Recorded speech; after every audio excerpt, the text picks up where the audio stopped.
Hi everybody, welcome back to the second half of Real Steel Sports on WSCR Radio.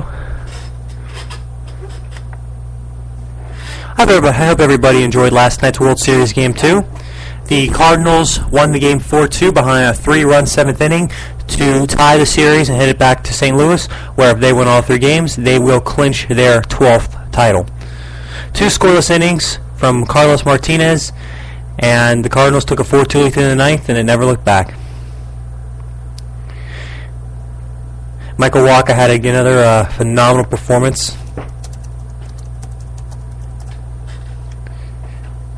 In the second game, he's been just lights out in this postseason. Carlos Beltran, by the way, 4 at-bats, 2 hits, 1 RBI. Michael Wacha pitched 6 innings, 3 hits, 2 runs, 2 earned runs, and he just, again, has just continued to be in the playoffs, just become a monster. Game 3 in the World Series.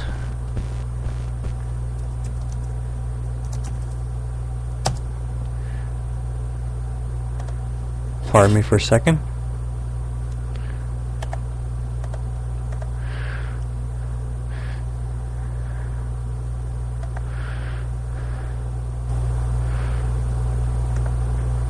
Game 3 in the World Series will be Saturday, October 26th at 8 o'clock in St. Louis. And it should be another very, very important game, obviously, World Series. But I've been really amazed in this playoff season by how well David Ortiz of the Red Sox played and how well Michael Wacha's pitched. The Cardinals this postseason have had 21, have just been unbelievable. Their pitchers under 23 years old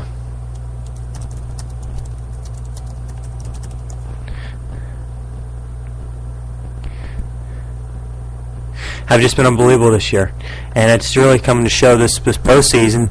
I mean, they took out the Pirates. They really held down the Dodgers lineup, which was loaded with power, and just been unbelievable. Some other thoughts and news around the sporting world: the St. Louis Rams had reached out yesterday to retired NFL quarterback Brett Favre about potentially coming and starting for them after the injury to their starting quarterback Sam Bradford, which is a torn ACL and will lose him for the season. I think Vince Young and Tim Tebow ought to be ashamed of themselves that they're former quarterbacks that have been in playoff games, and yet they called this 44 to be soon to be 45-year-old grandpa to play quarterback before they did. If I was one of them, I'd be pissed, I'd be insulted, I'd be a lot of things. I mean, you call it a grandpa. I don't care if he's a 3-time MVP and Super Bowl champion.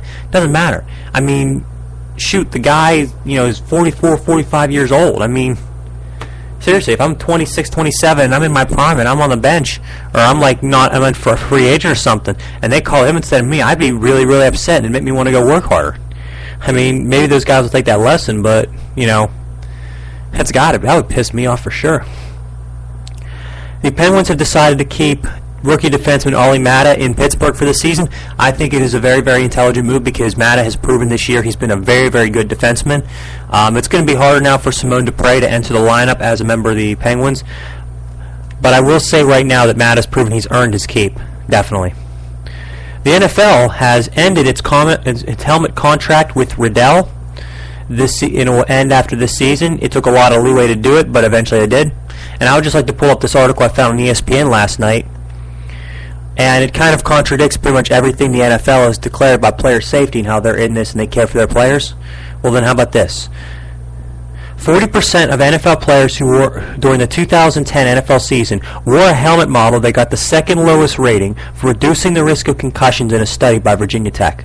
The Riddell's VS4 helmet received 1 star in a study of football helmets. Another Riddell model, the Revolution Speed, did earn a 5-star rating. However, if I was an NFL player and I wore that helmet, I'd be pissed because, the NFL is just showing that they really don't care about their players. I've been saying this all along. The NFL does not care about its players in the way that any of the other sports do. You don't get a lot of these incredibly hostile feuds over, substance abuse, over fining, over penalties or suspensions or any of that. You don't get that with other sports. You know, there's a due process. In the NFL, it's pretty much guilty till proven innocent. That's how the Saints bounty scandal was, and that's how everything else in the NFL is. And it just goes to show they don't give a crap about their players. They don't. What I would like to point out is that, you know, the only reason they're doing these things now to try to help their players is because, think about it, all these older players are coming out of the woodwork suing the hell out of them because they just want money because they feel they should have been compensated for their head injuries. And, you know, honestly, they've got a legitimate claim because the helmets the NFL wore, the helmets and equipment the NFL was wearing back in the 60s and 70s and 80s, back when a lot more hits were legal that are dirty now, and a lot more things, you know, were done on the field, like a lot of dirtier stuff. And, you know, these guys were getting paid maybe $50,000 a year, and that was it. And you look at them now; they have no money, and they can barely even think for themselves because they're so mentally screwed up because all those hits to the head. Doesn't take a rocket scientist to figure out what happened.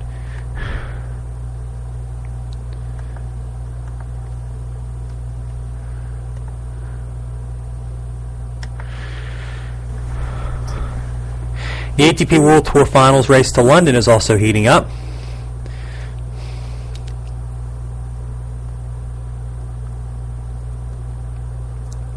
Here is the current standings right now. In 8th spot, if the season were to end today and have the World Tour Finals start up this Monday, the players who qualify are Stan Wawrinka, Roger Federer, Thomas Berdych, Juan Martín del Potro, David Ferrer, Andy Murray, Novak Djokovic, and Rafael Nadal. It's going to be interesting to see if any of these guys, like later on down the bracket, because you look at pretty much every single guy from Nicolas Almagro, who's at 13th, up to Richard Gasquet at 9th, could qualify. But it's going to take a lot of effort for these guys to do so, because Tommy Haas has to win in Paris. Tsonga and Raonic had to have good performances in Paris. Richard Gasquet went out in the first round of this tournament. I mean,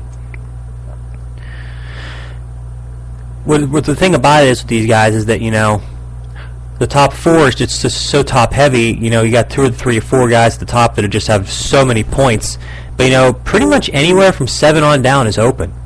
I mean, Federer's 7th place with 3,235 points, a low season total for him on his standards.